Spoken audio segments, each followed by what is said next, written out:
Good morning, Flagship Harbor Advisors. Eric Jefferson, CIO of the core team. Today is Monday, January the 10th. Just a reminder, this replay is for advisor use only. A busy week ahead. We have earnings kicking off this Friday. Expect to hear from JP Morgan. Anticipate they're going to share some monster results. We have banks year-to-date basis up almost 10%. Overall forecasting 22% earnings growth. Again, that's a really good figure, although somewhat paltry compared to the 91% figure in Q2 of last year. That, though, was obviously somewhat impacted by the COVID-induced flash recession recovery. On the geopolitical front, U.S.-Russian officials launched formal talks in Geneva to address the escalating situation on the Ukraine border.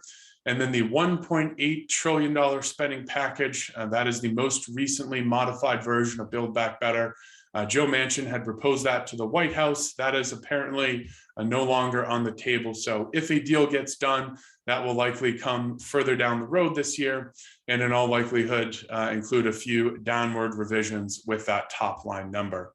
On Wednesday, get CPI data as well. Senate's going to hold confirmation hearings for Fed Chairman Jerome Powell. And then later in this week, get trade data from both Chinese and the US. But it's been a very interesting start to the year. We'll dive into that in just a moment. As a reminder, I want to let everyone know that we published our 2022 Outlook. I will include that in this email. Strongly encourage you to take a couple minutes to go through that. As well, anyone that is interested in a Word format to be able to white label and send out to clients, please let me know. But that document can really be summarized into this. We think we're headed into a more difficult environment. We're going to have less of a macro tailwind when you think about GDP being forecasted lower this year than as of late. Also going to have a less accommodative Fed. They're currently winding down their stimulus efforts. As well, we have the expectation for 2 to 3 interest rate hikes this year. And as a result, we think that's going to translate to negative total return for bond investors, likely muted equity returns. Still somewhat encouraged. We'll get it in the mid to potentially high single digits, but likely on the back of some increased volatility. And there's an old saying, when you think about the equity market, there's always a bull market somewhere. For 2022, I would argue that bull market is going to be with companies exhibiting strong fundamentals. You think about companies that have sustainable earnings growth, profitability, have strong balance sheets. We think things like valuations are really going to start to matter again. And I'd argue we're starting to see that theme play out. I'm going to share some data with you in just a moment. But as we recap last week, 2 major events. First was the release of the December Fed minutes. The only way to interpret that is the Fed presidents across the country are worried about inflation, and they're talking about taking more aggressive action to combat it. And then on Friday, we got somewhat soft jobs numbers. Modest gains, about half of what was expected. Silver lining there, though, unemployment rate fell down to 3.9%. First time it's dropped below 4 since March of 2022. Really, the only way when we think about the Fed's dual mandate there of full employment and stable prices, when you think about inflation now below, we think about unemployment now below 4%, it's hard to argue you can't put a checkbox in that employment column, now allowing them to really turn all of their focus, time, energy, and effort on combating those higher prices. And so why does that matter? Well, as we know, investors often look in the rearview mirror when they select investments. And in the low rate risk on environment we've had for 2021, momentum stocks do really, really well. Virtually nothing beat domestic large caps last year, with the exception of large cap technology. However, as rates are now headed higher, I would argue that trend has started to reverse. And so I'm sharing my screen here. You'll see just year to date, that blue line is the 10-year yield that is on a 45-degree upward slope. Again, in a higher interest rate environment that tends to be a modest tailwind to large value names. We see those up 79 basis points year to date. Turns out to be a very significant headwind to the much more expensive large cap technology names. We have the NASDAQ index here down almost 800 basis points on a year-to-date basis. Now, this is obviously a sample size of just 1 week, but I would argue this trend has actually been going on, going back to the beginning of December, Have the same graph here where we plot that blue line. Again, that indicates the rise in the 10-year yield. The impact, large value, up 820 basis points in that time frame versus the NASDAQ down 251.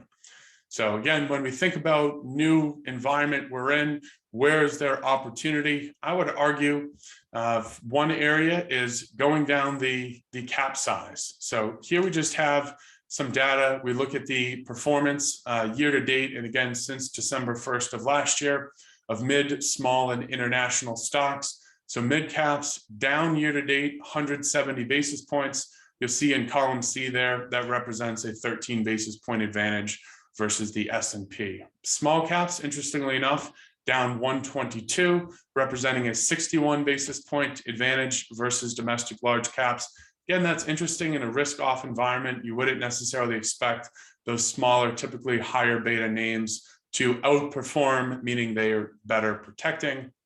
And then one trade that has been obviously talked about for the last several months is now the time to own international. You've seen international down 37 basis points, representing 146 basis point advantage versus the S&P. So net diversification benefit. So again, investors being rewarded for owning things other than domestic large cap. Year-to-date basis, 73 basis points. That advantage actually increases slightly when we look at 12-1 figures through end of last week.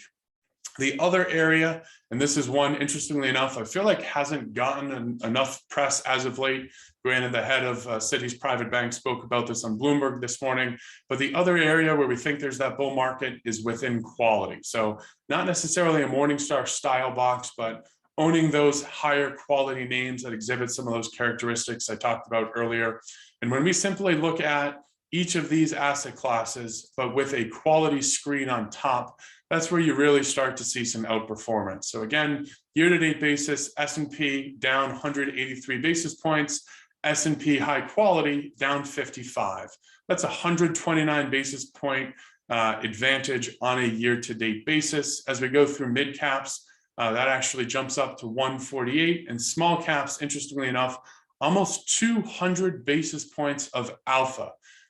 When we think about small cap high quality versus the underlying index, same thing, but to a slightly lesser degree when we look at international and developed. But from a pure implementation standpoint, again, we talked about on the previous slide, you now have some diversification benefit from owning things outside of domestic large caps. But from an implementation standpoint, 124 basis points of excess return by implementing via higher quality instruments. That advantage is still positive, although to a slightly lesser degree when you go back to 12-1 of last year. When we put it all together and we look at what is the underlying performance of those core holdings, here you see listed year-to-date returns, and then how that compares against the S&P, which obviously they're benchmarked against. And again, a lot of green on the screen here. Really the only areas that, interestingly enough, have struggled, with the exception of large growth, have been a low vol and then a healthcare sector. Again, healthcare is particularly interesting, especially when you consider we've been in a risk-off environment. Healthcare historically known for more of its defensive capabilities. But then we look since 12-1, again, a lot of green. Really the only laggard there has been in the large growth space. Turning to fixed income, again, we talked about favoring credit over duration. We're in a period where we've seen interest rates rise. That's a headwind on bond prices. You have the Barclays aggregate, which interestingly enough, designed to be that safe haven. Again, why do you own bonds? They're a hedge to more volatile equities. Well, that actually hasn't been the case. You have the Barclays Ag down, similar to the S&P on a year-to-date basis. Across the board, every single core bond holding has outperformed, even to a larger degree when you go back to December 1st of last year. So put this all together. Again, here we have the 10 core portfolios listed. A lot of green on there, with the exception of the strategic 80-20 model. That has only marginally lagged benchmarks. But when we go through and actually look at this data, a few interesting trends. First here is you see As of late, or excuse me, historically speaking, strategic had outperformed tactical. That was a function of remaining fully invested. Although, while that trend holds going back to December 1st of last year, we can see here, as of late, the tactical portfolios have enjoyed a better performance.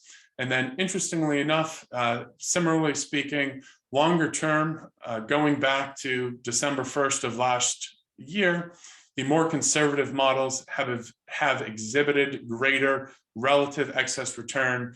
The year-to-date basis, where we've seen some of those bigger moves, where we've seen our positioning really be more rewarded on the equity front than it has been on fixed income, are actually starting to see a performance advantage with the more aggressive portfolios.